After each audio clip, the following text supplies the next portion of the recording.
सुमन मालाकार की कथा स्थान वेणुवन। राजा बिंबिसार का मालिक सुमन बहुत ही श्रद्धालु था। वह राजा बिंबिसार के महल में तरह तरह के सुगंधित फूल बेचता था। एक दिन भगवान बुद्ध उधर से निकले। सुमन मालाकार ने भगवान की भव्यता और दिव्य आलोक को देखकर मन में विचार किया कि इन फूलों को मैं भगवान के चरणों में अर्पित कर दूं। उसने वही बैठे बैठे भगवान को फूल अर्पित किए। उसने भगवान के ऊपर, आसपास, आगे पीछे सब जगह फूल की बरसात कर दी। वे फूल हवा में ही रुक गए और भगवान के प्रभा मंडल की शोभा बन गए। उनमें से अलौकिक आभा फूटने लगी। भगवान चलते तो फूलों की यह आभा मंडल भी चलता। वे रुकते तो फूल भी रुके हुए दिखते। वे मुड़ते तो फूल भी मुड़ते हुए दिखते। भगवान को इस कांतिमय स्वरूप को देखकर लोग घरों के बाहर निकलकर उसका आदर सत्कार करने लगे। उनके पीछे पीछे चलने लगे। सुमन का चित्त प्रसन्न था। वह प्रीति सुख के आनंद में विभोर हो गया।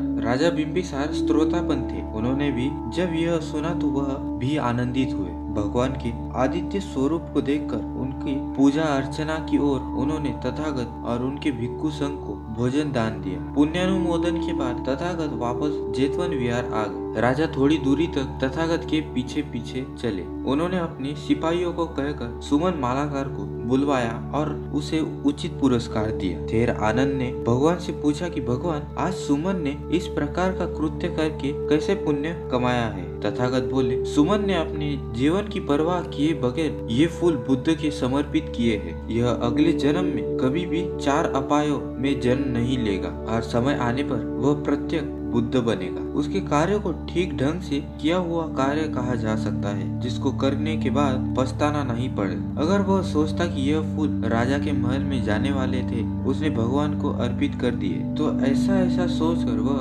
पछतावा करता। परंतु उसने बिना किसी स्वार्थ के, बिना किसी पछतावे के यह कार्य किया है। अस्तु, उसका कार्य ठीक अच्छी तरह से किया हुआ कर्म है, जिसके करने पर कर्ता दुखी नहीं होता है तथा जिसका फल आश्वत और खुशदिल व्यक्ति प्राप्त करता है। अर्थात वही काम करना ठीक है जिसको करके पछताना नहीं पड़े और जिसके फल का प्रसन्न मन से भोग करे। तथागत ने ऐसा कहते हुए यह गाथा कही। आपको ये कहानी कैसी लगी दोस्तों, हमें कमेंट सेक्शन में जरूर बताएं। मिलते हैं नेक्स्ट वीडियो में। नमो बुद्धाय।